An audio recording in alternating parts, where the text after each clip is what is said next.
Rise and shine, everyone. Good morning, and thank you for joining us on this Friday. I'm Jason Hackett alongside Alicia Lewis. Yeah, we do have a KARE 11 weather impact alert to discuss this morning. It goes into effect here in just a few hours. Specifically, if you live in western Minnesota this afternoon, scattered storms could impact some of your plans. So let's get to the backyard with meteorologist John Ziegler, which you said July, it's been tough to kind of figure out when the storms are coming. Yeah, it's my least favorite time of the forecast of the year. You know when the chances for rain are, but those days, you got to wait. And people don't like to wait when they got plans. But now today, we see that the storm system this morning is in Iowa. All right, well, that gave us a great sunrise here.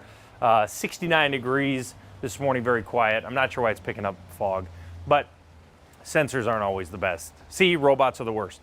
Okay, so there's your rain in the morning. Now, this rain batch, we did not know if it would clip us or not. It's clearly going to miss us, so what does that mean for this afternoon? Well, it does increase your chances this afternoon a bit for thunderstorms. I just think today is also going to be mainly dry. It's probably a drier day today than it was yesterday. So that's kind of when I do my spiel and my rants, what do I always say? Be skeptical on the weather when it's far out at this time of the year, because it's always going to say it's going to rain. And it overdoes precipitation. I think Wednesday I did the rant on Friday that said it's cut it in half, and that's exactly what's going to happen today. So now we're looking at a 40% chance for rain instead of an 80% chance. So today you get clouds in the morning here, afternoon sunshine, and then we'll get the chance for rain. And then once the front passes, we're going to have perfect weather. Saturday, afternoon, and evening looks phenomenal. So today, mainly cloudy through 9, and then the afternoon we'll get some 80s, but I like that the fact that the morning is going to be in the 70s. We'll see the storms start to show up here. Chance at really 5 to 7 will be the first chance. I'll show you that future radar, which I believe in my forecast coming up. Cece. Hey, good morning. 6:02 live look here east in Landfall, Minnesota. Good morning. If you watch from there, very quiet. Roads look great over there. I know there's been a lot of construction in that area. And taking a look here, live look at the bigger map, it really should be quiet for most of the morning commute. Things stay pretty quiet on Fridays. But of course, during our KARE 11 Plus streaming show, I'll let you know if that changes. But things should be great before 7 o'clock. No crashes right now, but the big story today are weekend road projects. 694, 94, 35E all getting hit this weekend. We'll have more details and detours coming up. All right, we also have a big traffic impact alert for drivers. We've been talking about it all morning this morning for you. It's a big one. 3 major construction closures happening in just a few hours. First, let's talk about westbound 694 closing from New Brighton to Brooklyn Park. Our Michelle Beck is live there this morning with all the details. Michelle. Yeah, good morning to you, Jason, Alicia. If you typically drive west on 694, you'll want to listen up. Starting at 10 o'clock tonight, this is going to be the portion that is closed off for you. Westbound lanes of 694 will be shut down between 35W in New Brighton and Shingle Creek Parkway in Brooklyn Center. Ramps will close even earlier, starting tonight at 8. This weekend closure runs till 5 a.m. Monday. Among other priorities, MnDOT says crews will be repairing bridge decks and pavement. Now, I know this is going to impact many of you, forcing many of you to take those detours. Cece, I know you're back there. Tell us about those detours.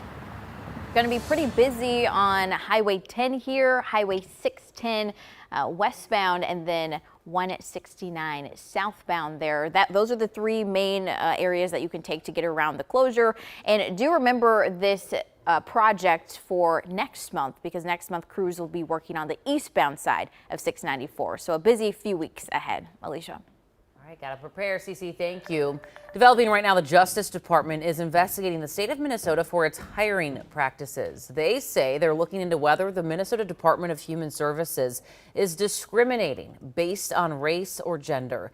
The DOJ cited a DHS hiring policy requiring supervisors to provide justification when hiring a non-underrepresented candidate, which would mean a white person.